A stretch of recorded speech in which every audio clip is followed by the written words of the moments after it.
In the vast history of human civilization, the distant Americas were once considered isolated entities. Lonely, frigid Siberia, the endless ocean, merely separated the Americas from the centers of civilization in the Old World. Being located beyond the known boundaries of civilization at the time clearly does not mean that the Americas didn't develop their own civilization. Quite the contrary.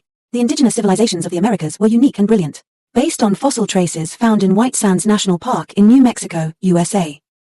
Evidence shows the earliest signs of human activity can be traced back to 30,000 years ago, active in 1. From 30,000 to 1. The Clovis culture, which existed before 10,000 years ago, was a typical early American culture. According to DNA analysis, the Clovis people share the same lineage as modern Siberians. They skillfully used various primitive and practical tools, as well as now extinct mammals, such as mammoths, mastodons, and ancient bison. And dire wolves were among their prey. In addition, over 100 types of plants also made it into their diet. Early theories generally believed that the ancestors of the Americas all crossed over the Bering Land Bridge, which connected eastern Siberia and Alaska, to reach the Americas, but recent archaeological discoveries indicate that early migrants to the Americas might have also arrived by sea, possibly coming from Polynesia or Japan.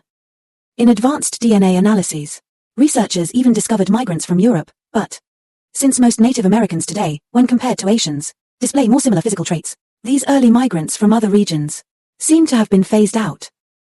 After the 17th phase, starting from 800 BC, the Americas entered the ancient period. In the early stage of this period, most ancient Native Americans still relied on hunting and gathering for survival, and the tools they used were no different from those of the early migrants. But by the later ancient period, changes became evident. The sphere of ancient Native American activity began to expand. They started using fish nets and fishhooks, among other new tools, for fishing and hunting. They also used traps to catch small animals. Furthermore, around 5000 BC, agriculture began to emerge in the Americas. In much of what is now the United States, corn became the most important crop. In the future, this crop, cultivated by Native Americans, would eventually become the world's highest-yielding grain. With the advent of agriculture, some permanent settlements also formed. Thus, American civilization began to evolve toward a more advanced stage. The Inca Empire, established by the Incas, was once the largest empire in the Americas. This, in the early 15th century, was merely a small tribe in the Cusco highlands that, under the leadership of a powerful chief named Pachacuti, began a rapid expansion. By the early 16th century, nearly the entire Silver Sea region of western South America was under Inca control. To manage such a vast empire, the monarchical Inca Empire established its own administrative system and legal code. The Sapa Inca was the ruler of the Inca Empire, and also its religious leader. According to legend, this title is said to derive from Manco Capac, the legendary first Inca ruler. Although the Inca Empire did not have an independent judiciary or a codified legal system, it did have customary laws. The Incas believed in Inca mythology, which was a form of polytheism centered around the sun god, with Inti being the most important deity, on June 24th each year, which is close to the summer solstice. During the Incas' most important festival, the Sun Festival, the Incas would offer crops and livestock to thank the sun god for his gifts to humanity. It is estimated that, at its peak, the Inca Empire had a population between 4 million and 37 million. Besides the Inca civilization, the Mayan and Aztec civilizations were also key components of ancient American civilizations. The Mayan civilization in Mesoamerica began around 2000 BC. Its political structure was somewhat reminiscent of the Greek city-states. Mayan city-states had complex diplomatic relations with one another. Sometimes they were in conflict, and other times they formed alliances. Some city-states even displayed regional hegemony. The Mayan civilization possessed the most advanced writing system and sophisticated astronomy in the Americas, calendar, mathematics, and agricultural systems. Mayan script remains the only Mesoamerican writing system that has been largely deciphered. Today, we can interpret about 90% of its content. The Maya recorded a vast amount of information in their writing, including oral histories, as well as records of history and culture. The Mayan manuscripts written on bark paper are important documents of the Mayan civilization. Thanks to the Spanish, the precious Mayan manuscripts now number only 3 in existence worldwide. In mathematics, the Mayans had a mathematical system similar to that of the Arabs, but they employed a vigesimal numeral system. It consisted of dots and horizontal lines, and introduced the concept of zero, which was a major achievement in Mayan mathematics. The Maya began using zero as early as the 4th century AD, making them one of the earliest civilizations in the world to employ the concept of zero. Mayan computational methods are highly commendable. Their calculation system was more precise than that of 15th century Europe. For example, their solar calendar calculations could be accurate to 3 decimal places. Achieving such a complex and precise computational system was due not only to their advanced technology, but also to the Mayas' enthusiasm for celestial observation.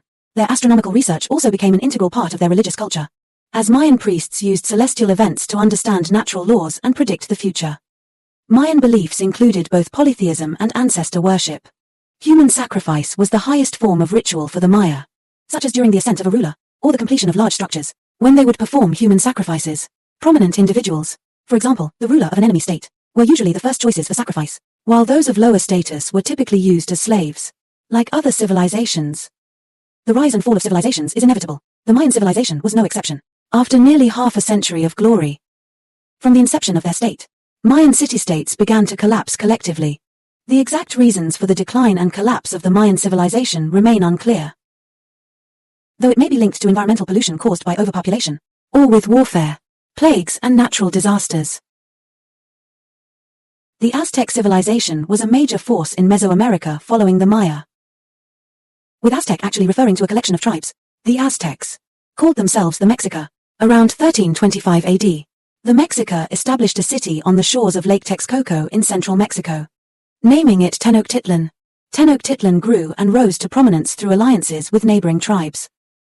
In the Aztec civilization, the strongest city-state, before the arrival of the Spaniards, had a population exceeding 100,000 around 1500 AD, making it a major power in Mesoamerica during the 15th and 16th centuries, and forming the Aztec Empire, a city-state alliance centered on Tenochtitlan. The original purpose of establishing this alliance was precisely to counter another powerful force in the region, a military alliance created by Azcapotzalc. But after Azcapotzalc was defeated, this three-part alliance managed to persist, and then the alliance, with its formidable military strength, expanded massively throughout Mesoamerica. Many tribes, unable to withstand the force of the Aztec Empire, soon submitted. Although these conquered tribes retained a degree of independence, burdensome taxes were inevitable. They were typically imposed in the form of payments in antiquities, cloth, livestock, and the like. Like other Mesoamerican societies, the Mexica also had their own religion. Their faith was a form of polytheism based on Aztec mythology.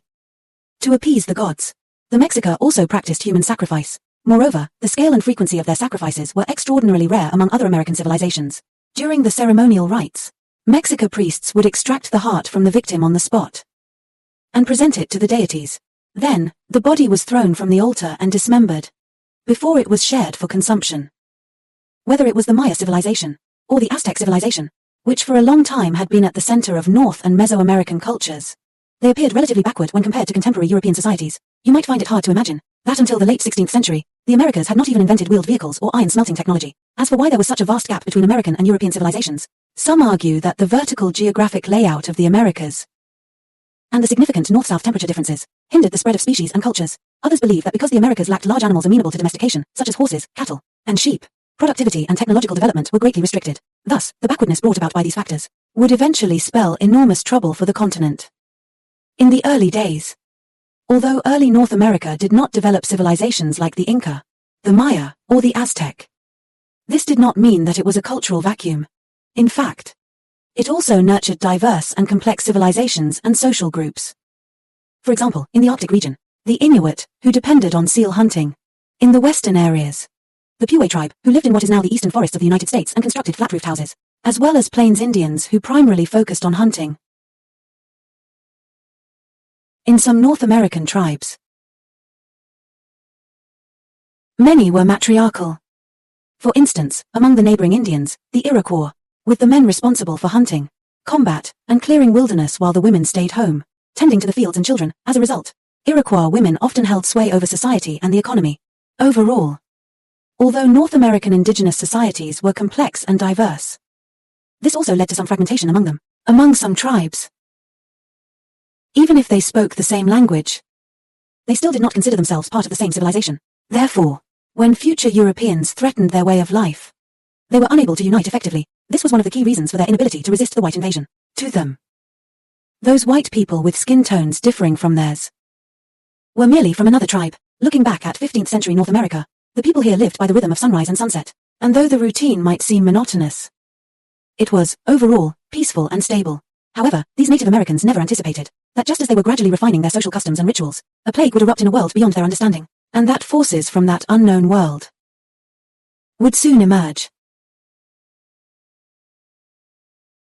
In the future, the gods they originally worshipped and offered sacrifices to, or the protection of their new ancestors, will all become ineffective. A sweeping and earth-shaking transformation is about to erupt on the American continent.